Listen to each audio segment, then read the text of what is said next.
Hi, everyone. Welcome back to Mastering English Podcast. I'm Alex. And I'm Sam. Today, we are doing a really critical deep dive into we all say we don't have enough of. But we waste it constantly. Exactly. Time.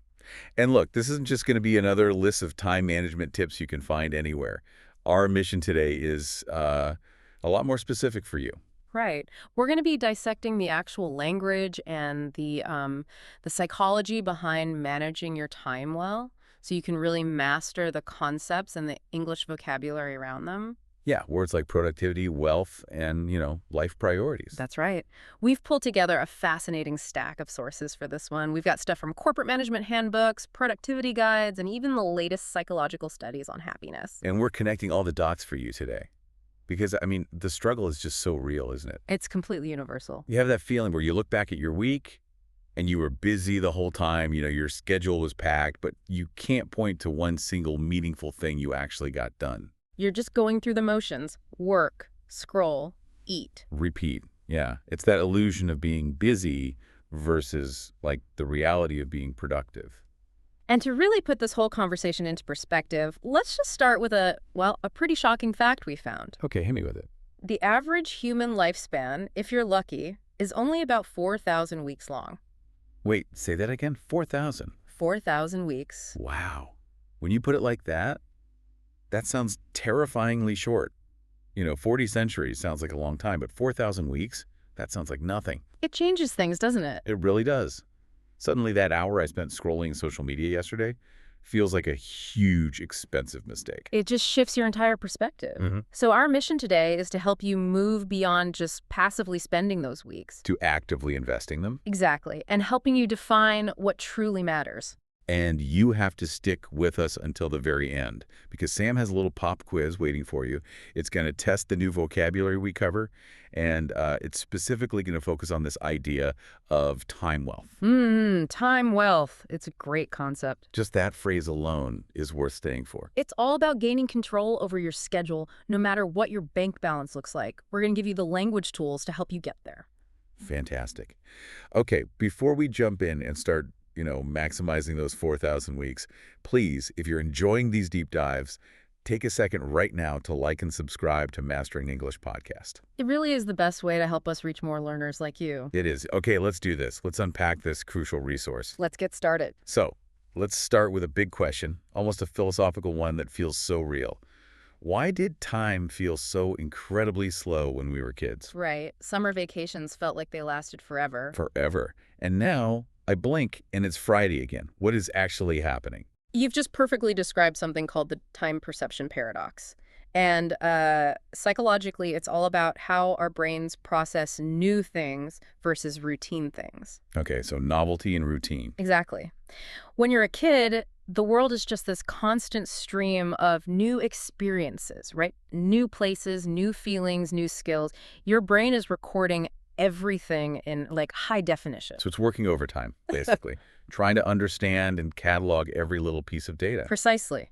And because all those experiences are brand new, they demand your full conscious attention.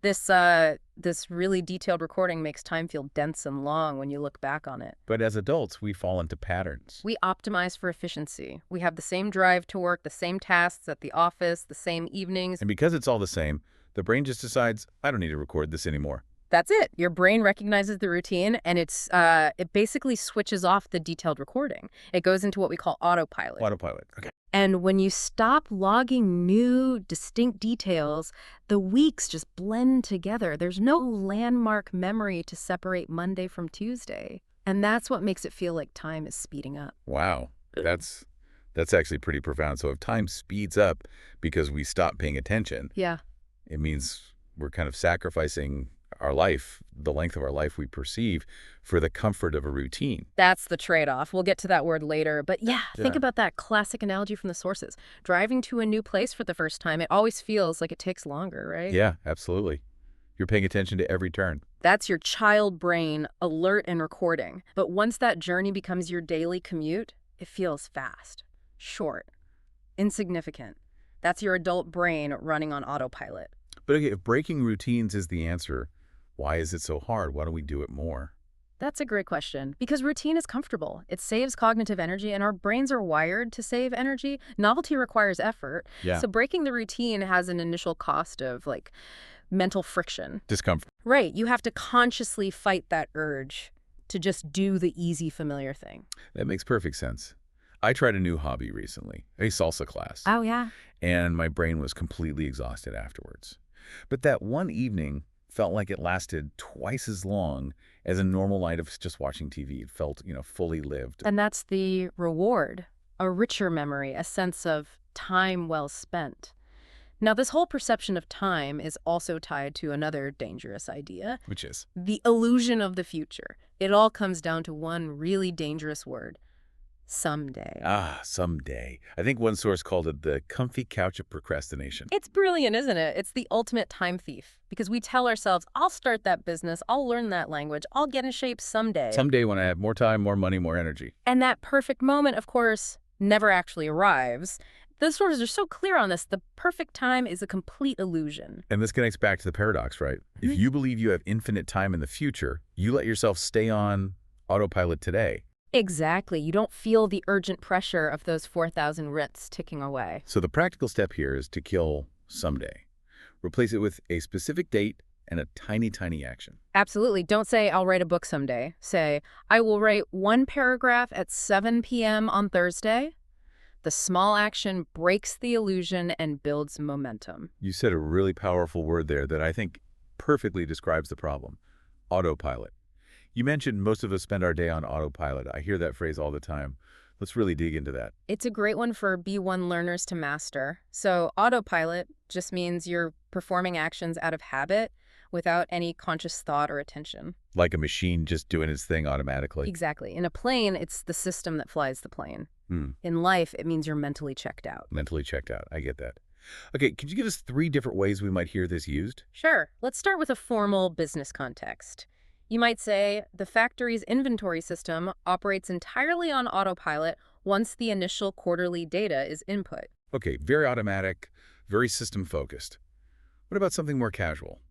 Casually, you might hear someone say, I drove the whole commute home on autopilot last night. I was so tired, I honestly don't remember any of the drive. Right. Physically there, but mentally absent. Okay, what about a funny or weird one? How about this? If I don't have my morning coffee, I just walk around the office on autopilot. I'm only capable of, typing basic emails. I could relate to that one. Okay, let's try a quick skit. Say, it's Monday morning. Okay, so, hey, you look exhausted. How was your weekend? Oh, the usual. I feel like I spent most of Saturday just running on autopilot, did all the chores, ran the errands, but I didn't actually enjoy any of it. You've got to stop being stuck in autopilot mode. Go do something totally new next weekend. That was great. Yeah, and you can hear the common phrases there. Go on autopilot or stuck in autopilot mode. It's a really versatile way to talk about that unconscious state. Okay, so we've established we need to switch off autopilot. We need to engage our brains. But once we're engaged, how do we decide what to focus on? There are a million things yelling for our attention every single day. And that is the central challenge. We confuse what's urgent with what's important. An email feels urgent, but it's often not important. Planning for your retirement is incredibly important, but it never feels urgent. Right, until it's way too late. So we need a way to cut through all that noise. We need ruthless prioritization.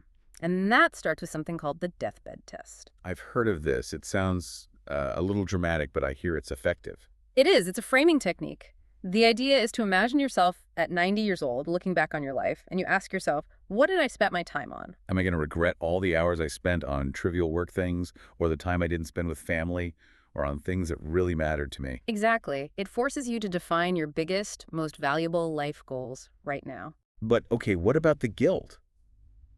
If I do that test, I'm going to realize I'm spending 90% of my time on things I won't care about at 90.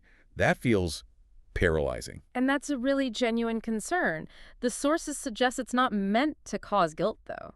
It's meant to be a compass, a directional guide. So it's about making a shift, not a radical immediate change. Right. And that shift starts with the top 3 priorities rule. The top 3 rule. Tell us about that. Every single day, You identify 3 and only 3 tasks that, if you get them done, will make that day a success, no matter what else happens. Those are your big rocks. They're your big rocks. And once you know what they are, you have to treat them as non-negotiables. That's a powerful word we're going to unpack in a minute. But first, this whole idea relates to that famous big rocks parable, doesn't it? It absolutely does. The parable is the perfect way to visualize this. So imagine your day is an empty glass jar. Okay, I have the jar. Now, you have big rocks, your top 3 priorities, like family, health, a core project. You have gravel medium tasks like errands and routine emails, and you have sand, the distractions, like social media and interruptions. And if I pour the sand in first, all the little distractions, the jar is already full. There's no room for the big rocks. Correct. If you let the small, seemingly harmless stuff fill up your day first, your non-negotiables, Yeah. your health, your dreams, they'll never fit. The jar is full, but your life feels empty. Because the wrong things filled it. This is exactly why the important but not urgent things get pushed aside. We always focus on the loud, demanding stuff. Which brings us to the Eisenhower matrix. It's a structure used in a lot of management handbooks to prioritize tasks. Okay, I'll break it down for us. So it's 4 quadrants. Quadrant I is urgent and important. These are your crises, your real deadlines. They demand immediate action. Got it. Fires that need putting out. Quadrant 2 is not urgent, but important. This is where your big rocks live. Planning, exercise, relationship building. Quadrant does is urgent, but not important.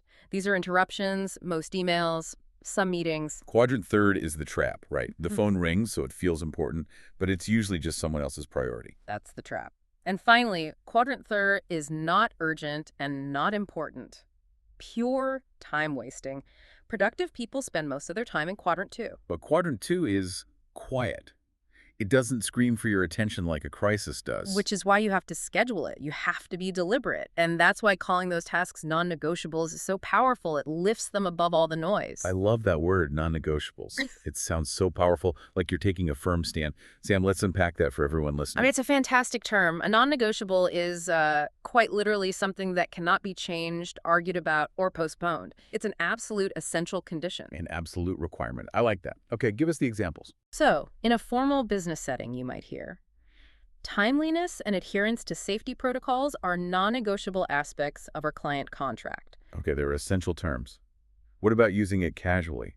Yeah. Like for setting personal rules? A perfect casual use would be, my hour of silent reading every night is non-negotiable. If my friends call during that time, they know I won't pick up. It sets a really clear boundary. Okay, how about a funny one? My grandmother insists that wearing a tie to Sunday dinner is a non-negotiable. You cannot come to her house in a t-shirt no matter what. I love that. Okay, let's try a quick role play. Imagine I have a demanding colleague. Okay, so I need you to completely rework this presentation tonight. Can you stay late, maybe past midnight? I understand the urgency, but my promise to attend my daughter's school play tonight is a non-negotiable commitment for my family. I can get the initial restructure done before I leave at 5. A family non-negotiable.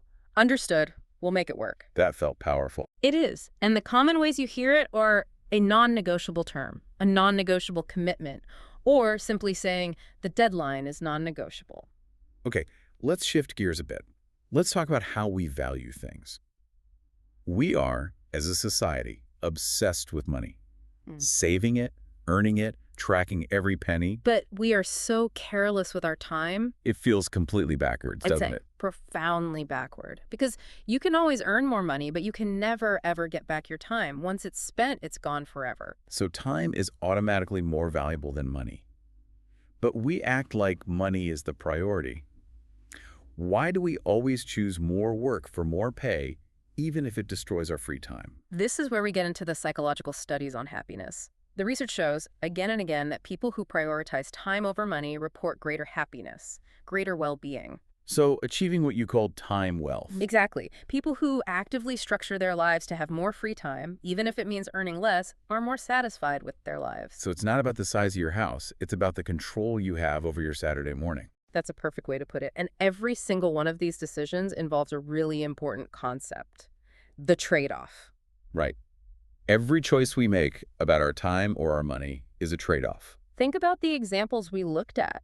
A classic trade-off is choosing a high-paying job with brutal hours versus a lower-paying job that gives you flexibility. Or paying someone to do a chore for you.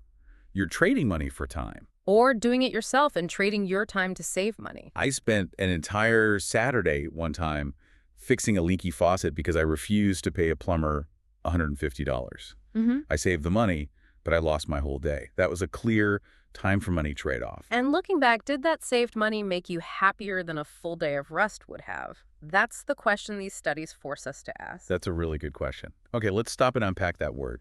Trade-off. I hear it all the time in business news, but let's make sure our listeners know how to use it right. For sure. So trade-off is almost always used as a noun, and it means a balance you find between two things you want that are often incompatible. It's a compromise. You gain one thing, but you have to lose something else. Got it.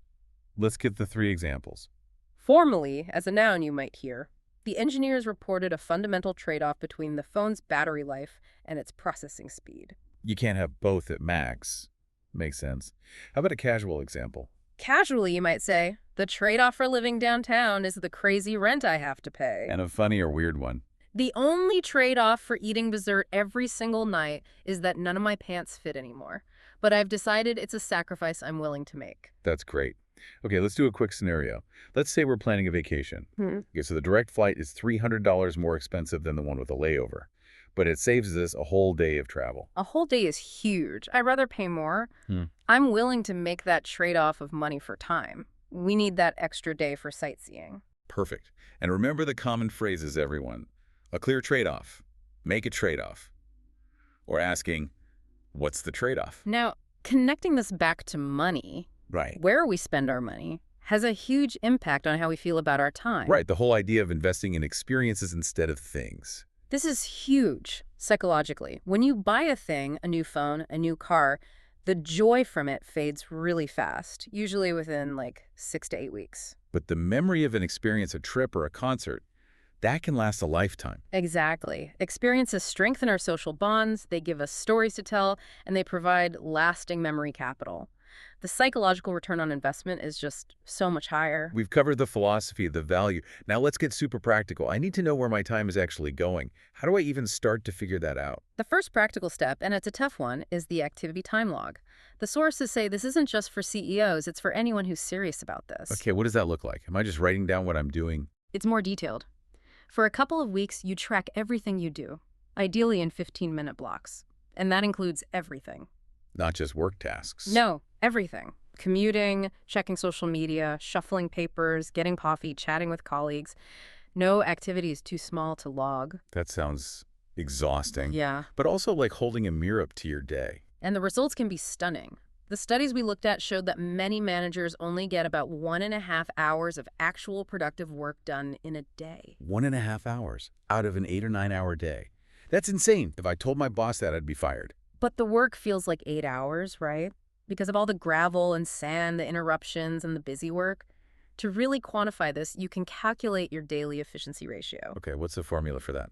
It's simple. You take the time you spent doing real work from your log and divide it by the total time you spent at work. So if you logged 60 hours at the office but only 15 were focused, high-value work. Your efficiency is only 25%. Ouch, that's a powerful number. It gives you the data you need to start eliminating the time wasters. I think one of my biggest time wasters, and I know I'm not alone here, is multitasking. I think I could do it all at once. The great myth of modern productivity. Multitasking is scientifically proven to make you less productive.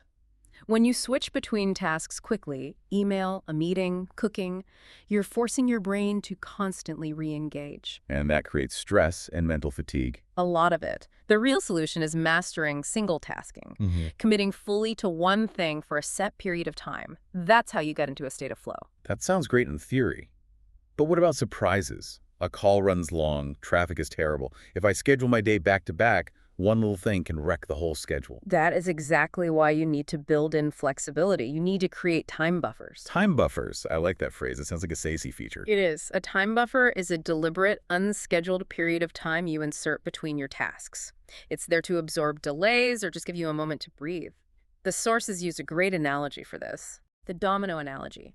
If you stack your tasks like dominoes, right next to each other, one small nudge, one late meeting, and the whole line collapses. And your entire day is ruined.